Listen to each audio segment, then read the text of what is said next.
Scan for Sovi and straight A's only. Let's go! Thermodynamics questions can be tricky, but we can solve this quickly. Let's find the equilibrium constant by looking at enthalpy and entropy values right now.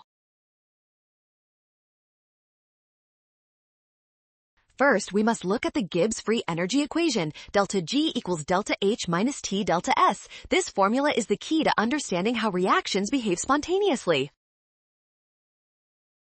Since delta H is negative and delta S is positive, the entire expression for delta G stays negative at every temperature. This means the reaction is always spontaneous and favorable. Since delta G is negative, the equilibrium constant must exceed 1. This makes option D the only correct choice for this reaction.